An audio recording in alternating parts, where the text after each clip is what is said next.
lahat mga kabayan. Meron tayong bisitahin ngayong sapong ito dahil napag-utusan tayo ng ating selling sponsor na kumustahin at bisitahin natin ngayon.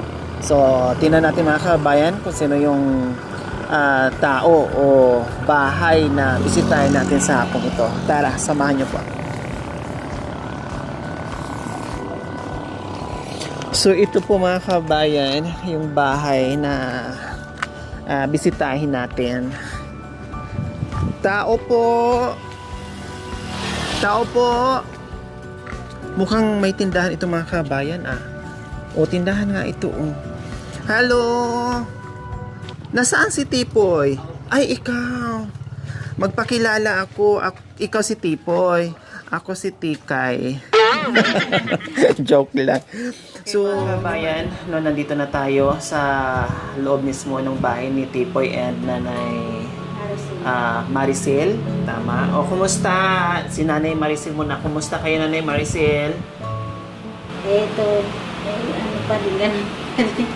Ganun pa rin Trabaho kasi may maliit po. Oh, kapatid ni bunsong kapatid ni Tipoy. Ilas nga magkakapatid ni Tipoy? Pampito po siya. Pampito. Nasaan na yung iba? Nag-aaral. Siya yung panganay. Hindi, may asawa na po. Yung panganay may asawa na. Okay. So, ang ganda ng bahay nyo. Maluwang na, maganda na, no? Ayos, kahit mainit. Siguro pag ganitong maaraw, panahon, talagang mainit siya, no? Importante ay may sarili ng bahay. O kayo naman, Tipoy, kumusta yung pag-aaral nyo? Okay lang naman. Okay. Anong year ka na ba, Tipoy? 9 po, dapat po 11 na po. Grade 9. Bakit dapat grade 11? Bakit na yun, na-stop ka? Dalawang po. Bakit? Sayang naman. Dahil po sa po, wala kapos ko sa pagkain minsan.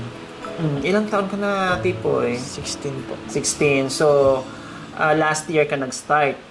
Bumalik sa school. So, kumusta naman yung nakayanan naman natin? Okay naman?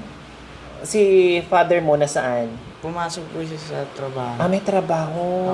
Contraction po.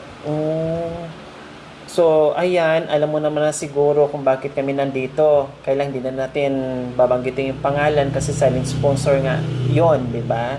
So, nandito kami at bisita lang, no? Pinatinan lang kung anong sitwasyon dito. Utos lang sa atin ng ating silent sponsor para mabisita at makita yung sitwasyon nyo dito. So far okay naman, no? Ay buong-buo pa naman din ang bahay and then nakakapag-aral ka. Tama yun. Kahit kung dati natigil ka sa pag-aaral, Tipoy, dahil sa hirap ng buhay, walang makain, yung baon, matitiis pa natin, tama, Ate Maricel? No? Pero yung papasok ka sa school na wala kang makain, mahirap yun. No, mahirap yun. Ngayon, since nag-start ka sa pag-aaral mo, tapusin mo na. Kasi sayang yung 2 taon, di ba? Kung nagtuloy-tuloy yung kundi kolehiyo ka na. O, kunti na lang taon, makakapagtrabaho ka na. O kaya naman, Nanay Maricel, kumusta si Tipoy bilang, syempre, natuwa ka dahil nakabalik sa school. Kayo naman, ano sa pakiramdam nyo? Masaya po. Naghinto po siya kasi yung tatay niya nagkasakit din po. Kaya doon po, yung Nung time na yun, may binigay po sa amin na pangkabuhayan. Bali po napadulong. may nagbigay sa inyo na pangkabuhayan. Wow. O ano Tapos, nangyari? nawala din po. Kasi nga, pinagamot yung tatay niya, tapos ako din po nanganak. Tsaka, nagkasakit din po ako Lumabo yung namaga po Paningin? ako. Tapos malabo yung paningin. Anong negosyo yun, Ate Maricel? Nagtinda po kami ng itlog. Pero may nakita kong screen dyan. Nagtitinda kayo. Dating store. Ay, naghinto po kasi mahirap din. Parang tumigil din po ako at kadalasan yung utang nga po. Parang Mahirap nga. Kasi minsan, pag may tindahan ka mga kabayan, mahirap po talaga. Sabihin natin na ayaw natin magpautang. Mahirap po talaga. No? talagang hindi mo maiiwasan na may uutang at may uutang po talaga. May minsan naawa din po ako. Tama. May minsan naman yung iba nagsisinungaling na lang din po kung mga tulong. Minsan sa sobrang awa natin, Opo. bandang huli tayo yung kawawa. Kawawa din po. Kasi naubos na, wala nang puhunan, wala nang pambalik. Opo. 'Di ba? So, ayan po sa ating silent sponsor, nandito na kami. Masaya kami na nakita namin, no? At sabi ko, malayo pa lang, tinitingnan ko, okay. So, napagawa naman ng bahay, maayos naman yung bahay. Kaya lang medyo na-delay yung ating pagpunta dito kasi super layo nyo talaga. No, Rosales, Pangasinan. 'Di ba? So, malayo. And then, itong way talaga, ito yung way talaga na napaka-traffic. No, napaka-traffic talaga. Minsan na rin kami napadpad dito banda. Diyos ko, inabot kami ng siyam-siyam. Pero at least, sabi ko nga sa mission namin, walang malayo, walang malapit, basta kaya ng oras. Yun nga lang, nagkataon, kami pinupuntahan at nakita nyo naman po na umaakyat tayo ng kabundukan. Kaya sabi ko si Tipoy, sige, stipot lang muna. No, nagkaroon tayo ng time na maisingit natin at puntahan natin si Tipoy. So, ayan, nandito. So, kinumusta nga natin si Tipoy. No, okay yung pag-aaral niya, pati yung mother niya. Yung pala ay merong negosyo noon, kailang nagkasabay, nagkasakit yung father ni Tipoy, plus si mother nanganak din nagkasakit din. Siyempre, wala silang ibang source of income. Minsan lang po, pasulpot-sulpot yung trabaho. So, lahat ng kita, nag-aaral din po sila eh. kumbaga, nagagamit, wala nang pang puhunan ulit.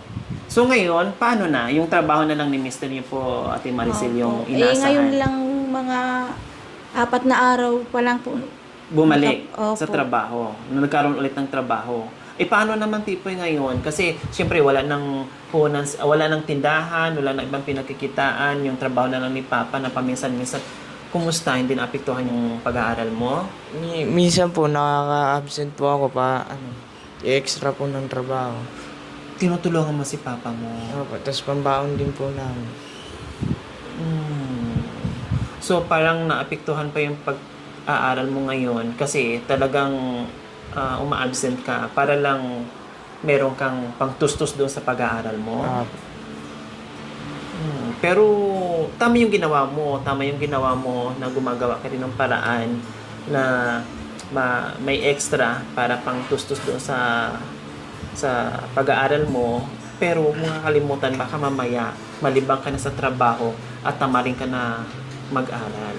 So sayang naman din Tipoy na nakapagsimula ka na ulit, 'di ba? So tiyaga, tiis, no? At meron namang Sabado, Linggo, siguro doon mo ilaan yung extra na hinahanap mo.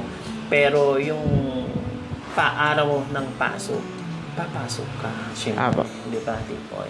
Okay, so, Tipoy, pangilan ka, Tipoy, sa magkakapatid? Pangalawa po. Pangalawa. Tapos yung kuya mo, ate? Kuya po. Yung kuya mo, nag-asawa na. Maaga nag-asawa pala. Ano pa lang po ata, 19. Naka-high school naman po siya, grade 10. Hindi niya natapos talaga. Kasi hirap po kami dati, naku po. Kasagsagan. Dati hirap, ngayon mayaman na. Hindi po, yung ibig ko po sabihin yung... Kasi maganda na yung bahay. Hindi po, yung bang... Kasi tauhan lang po kami dati. Hirap kami paghanap buhay sa labas. Kaya sinasabi ko po, nahirap talaga kami. As in? Hinihintay lang po namin yung sahod po na 6,000 po. Aman. Opo. Para sa lahat na yon, anak. Opo. Doon na lahat. Kaya po, yun ang sinasabi ko, nahirap po masyado talaga kami dati. Ibig ko sabihin, medyo ngayon maluwag na at pagka may gustong pagtrabahuan yung asawa ko, Meron na katapaan. opo, bawal naman po lumabas kasi nga tauhan lang po kami doon sa Bandaron, sa may manggahan dati. Hindi naman po mayaman. So ngayon, Tipoy, no, yung kapatid mo pala ay nag-asawa dahil hindi na nakapag-aral. Siguro dahil sa hirap ng buhay, di ba? Gusto niya mag-aral. Yun. Pero ngayon, tiisin talaga yung hirap ng buhay. Ha? Kasi minsan, yung mga paghihirap na yon, pursigihin talaga natin na makapagtapos sa pag-aaral, magagawa ng paraan yan. Tiisin mo natin yung hirap ngayon, pero balang araw, giginhawa ka din. Opo. Diba? Hindi yung irason natin na ang hirap kasi, and then mag-aasawa ka na. And then, titigil ka na, magtatrabaho ka na. After magtrabaho, syempre mag-aasawa ka na. And then, pag nagkaroon ka ng pamilya, wala ka ng chance o wala ka ng choice. Paano ka makapag-aaral ulit? May pamilya na. Diba? Lalong hihirap yung buhay. Yung cycle ng buhay, kung anong meron ngayong mga magulang mo. Yun at yun pa din, kung hindi ka magtiyaga mag-aral. Kaya kailangan, kahit anong hirap kahit anong hirap pa, mag-aaral at mag-aaral ako. Ha, Tipoy ha? Para at least, hindi lang matutuwa yung pamilya mo, regalo mo na rin sa sarili mo, plus matutuwa yung sponsor, kung sino may yung sponsor na sumusuporta sa iyo, na meron sila nakikita na may nabago sa buhay nyo. Diba? Kasi yun ang kaligayahan namin eh. Yun yung kaligayahan namin ng mga sponsors, ng mga charity vloggers na merong patutunguhan, gaganda yung buhay na kahit papaano, hindi yayaman, at least Yung nakaluwag-luwag. Tama. So, yun yung gusto namin. Okay? Pasensya na rin. Akala ko yung bahay nila ni Tipo, yung malapit sa mga establishment na pwede kang anytime bibili ng mga merienda, ganun-ganun. Malayo pala. Kaya hindi namin naisipang ganun. Oh, may gulay. Hindi man ako nakapag-bit-bit ng ano. Pero may bit-bit tayong ulam, ano. Meron tayong, nakabili tayo. Dapat pang lunch nila, pero ang layo pala. Sabi ko, bili tayo ng ano para maabutan na sa pang lunch. Eh, anong oras na kami dumating? Hindi na kayanan kasi medyo traffic. Okay, sige.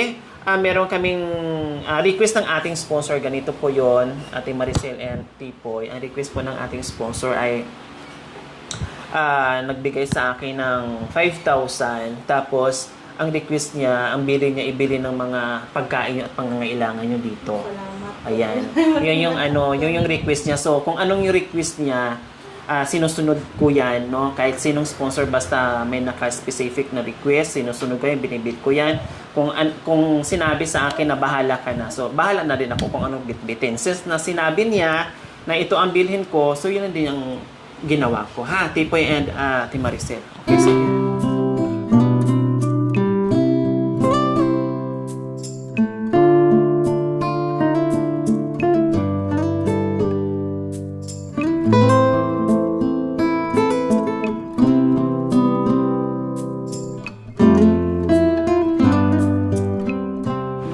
Tapos meron pang request yung ating sponsor, yung ating salin sponsor ay nagpapabili ng mga seeds para magtanim. Saan kayo pwedeng magtanim? Mayroon kayong bukirin?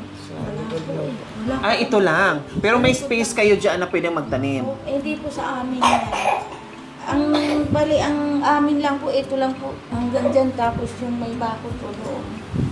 Pero magagawa nyo ng paraan kung saan kayo makakapagtanim. Kasi sayang, meron kaming, ampalaya, Tipoy. Ayan, tatanim ko po. Talong. Extra na rin yan. Ano pa to? Problema Okra. Ano to? Patula. Kalabasa. Sitaw. Salamat sa Ayan. layo ng papo. Okay lang. Kasi yan, Tipoy, pag natanim nyo yan, hindi lang pang ulam, no? Pang ulam, pang benta pag marami, at least kahit papaano, pag may bigas ka na, may pananim ka sa paligid ng bahay mo, kundi meron kang maanim, may ulam ka na. So yan po, Ma'am Silent Sponsor. Ayan, Ma'am Silent Sponsor. Ayan po sa ating silent sponsor. Napaabot ko na po yung inyong request para dito sa pamilya ni Tipoy, at nakausap din namin, nakaharap din namin yung mama ni Tipoy na si Ate Maricel. Okay? Ate Maricel, anong mensahe niyo po sa ating silent sponsor, at alam mo naman kung sino yon? Maraming salamat po. Ayaw po magpa. Maraming salamat po sa ibinigay mong biyaya sa amin. Kasi kapos na kapos din po kami.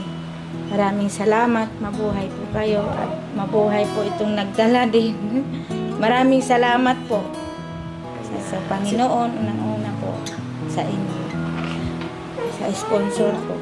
Maraming salamat po. Kuya Tipoy.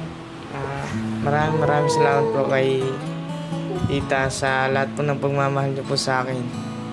Pangako ko po, mag-aaral po ako ng mabuti para po sa kinabukasan ko po.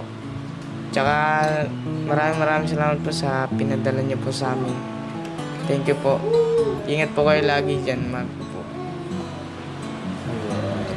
Tsaka sa inyo din po. Salamat po. Walang anuman, basta sabi mo kanina, pangako ko mag-aral ng mabuti para sa kinabukasan, tama yun. Okay, so ayan po, no, baka magtaka kayo ay walang cash, no, kasi yun po yung bilin at yun po yung sinabi sa akin. Ako kasi masunurin, mahirap mapagalitan tayo ng sponsor.